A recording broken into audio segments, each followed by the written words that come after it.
Hello friends, இப்போ ஒரு தமிழ் வாக்கியத்தை கொடுத்துட்டு அதை எப்படி ஆங்கிலத்தில் எழுதுறதுன்னு பார்த்துட்டு வரோம்.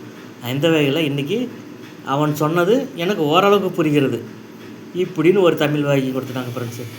இதை நம்ம எப்படி ஆங்கிலத்தில் எழுதுறது?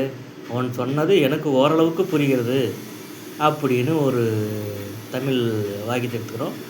அதை நம்ம அதை எப்படி ஆங்கிலத்தில் எழுதலாம்? பேசுகிறது எழுதுறது ரெண்டு ஒன்று தான் ஃப்ரெண்ட்ஸு. நீங்கள் பெரிய பெரிய சென்டென்ஸாக எழுத கற்றுக்கிங்கன்னா அதை தான் நீங்கள் பேசுவீங்க. அதனால் எழுதுறது பேசுகிறது ரெண்டு ஒன்று தான். அப்போ நீங்கள் என்ன பண்ணுன்னா முதல்ல எழுத கற்றுக்கணும் ஃப்ரெண்ட்ஸு. தமிழுக்கு தகுந்த மாதிரி சின்ன சின்னதாக பெரிய பெரிய வாக்கியம்லாம் தமிழில் எழுத கற்றுக்கிட்டிங்கன்னா அப்புறம் நீங்கள் ஈஸியாக பேசலாம் ஆங்கிலத்தில். அதுதான் முதல்ல நீங்கள் ஆங்கிலத்தில் சின்ன சின்னதாக பெரிய பெரிய சென்டென்ஸாக எழுத கற்றுக்குங்க. நம்ம சேனலில் 150 வீடியோ போட்டிருக்கிறோம் ஃப்ரெண்ட்ஸு. எல்லாமே தமிழ் வழியாக தான் கொடுத்துருக்குறேன். தமிழ் சென்டென்ஸை கொடுத்துட்டு அதை எப்படி ஆங்கிலத்தில் எழுதுறதுன்னு தான் கொடுத்துருக்கேன். 150 வீடியோ போட்டிருக்கிறேன். நம்ம சேனலில் ஒரு வீடியோ ஓப்பன் பண்ணி பாருங்கள். உங்களுக்கு ரொம்ப ரொம்ப யூஸ்ஃபுல்லாக இருக்கும். சரி, போகலாங்களா? அவன் சொன்னது எனக்கு ஓரளவுக்கு புரிகிறது. இதை எப்படிங்க ஆங்கிலத்தில் எழுதுறது? அதுக்கு முன்னே நம்ம சேனலை கொஞ்சம் சப்ஸ்கிரைப் பண்ணுங்கள் ஃப்ரெண்ட்ஸு. உங்கள் ஃப்ரெண்ட்ஸுக்கெல்லாம் அந்த வீடியோவை ஷேர் பண்ணுங்கள். உங்களுக்கு பிடிச்சிருந்தா சப்ஸ்கிரைப் பண்ணுங்கள். சரி, போகலாங்களா? அவன் சொன்னது எனக்கு ஓரளவுக்கு புரிகிறது.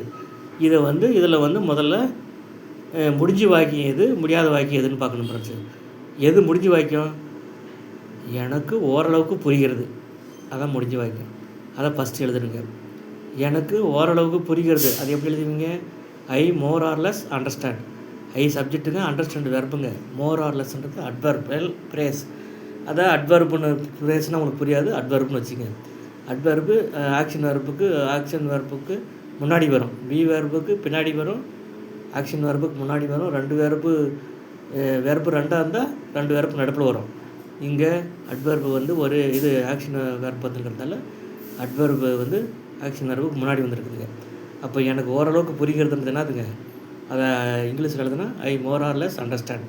ஸ்டெப் 2, வெர்பை பார்த்து என்ன என்ற கேள்வி கேட்டால் கிடைக்கும் பதில் ஆப்ஜெக்ட் ஆகும். வெர்பை பார்த்து என்ன புரிகிறது அப்படின்னு யாரைன்னு கேள்வி கேட்டால் அது என்னன்றதால ஒன்றே தான் கேட்டால் அதுக்கு ஒருத்த ஆப்ஜெக்ட்டு.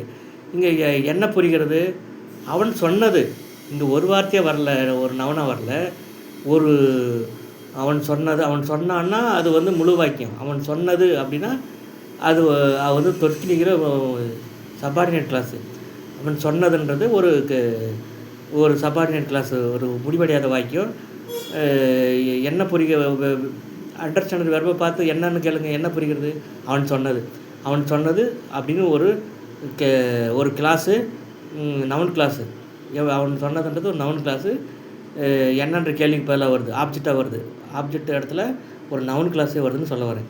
இப்போ அவன் சொன்னதை எப்படி ஆங்கிலத்தில் எழுதுவீங்க? அவன் சொன்னான்னு எப்படி எழுதுவீங்க? He said. அவன் சொன்னான். அவன் சொன்னதுன்னு மாற்றுனா அந்த ஹி செட்டுக்கு முன்னாடி வாட்டுன்னு போட்டுருங்க. ஹீ செட்டுக்கு முன்னாடி வாட்டுன்னு போட்டிங்கன்னா அவன் சொன்னதுன்னு வந்துடும். அப்போ வாட்டுக்கு ஹீ செட்டுன்னா என்ன வருங்க? அவன் சொன்னது. வாட்டுன்றது கொஸ்டின் விடுங்க, ஹீன்றது சப்ஜெக்ட்டுங்க, செட்டுன்றது வெர்புங்க. நவுன் கிளாஸ் எத்தனை பேட்டர்ன் இருக்குதுங்க? That plus subject plus verb, whether plus subject plus verb, question word plus subject plus verb. அதில் ஒரு மாடல் தான் இந்த question word plus subject plus verb noun clause. அந்த மாடல் நவுன் கிளாஸு இங்கே ஆப்ஜெக்டாக வருது. எதுக்கு ஆப்ஜெக்டாக வருது? அண்டர்ஸ்டாண்ட் என்ற வெர்புக்கு ஆப்ஜெக்டாக வாட் ஹி செட் அப்படின்ற நவுன் கிளாஸ் ஆப்ஜெக்டாக வருது. அப்போ புரிஞ்சுக்கலாம் friends. I more or less understand what he said. இந்த I more or less understand main clause, what he செட்டுன்றது சப்பார்டினேட் கிளாஸ். இது ஒரு காம்ப்ளெக்ஸ் சென்டென்ஸ். இப்படியும் வச்சுக்கலாம். அல்லது ஐன்ற subject, understand verb, what he said. இந்த அண்டர்ஸ்டாண்ட் வெர்புக்கு ஆப்ஜெக்டாக வாட் ஹி செட்டுன்ற நவுன் கிளாஸ் வந்திருக்குது. எஸ்விஏ பேட்டர்ன் வந்திருக்குது அப்படின்னு வச்சுக்கலாம் ஃப்ரெண்ட்ஸு. இதை உங்களுக்கு எப்படி இப்போ சௌகரியமோ அப்படி வச்சுக்கலாம். நன்றி.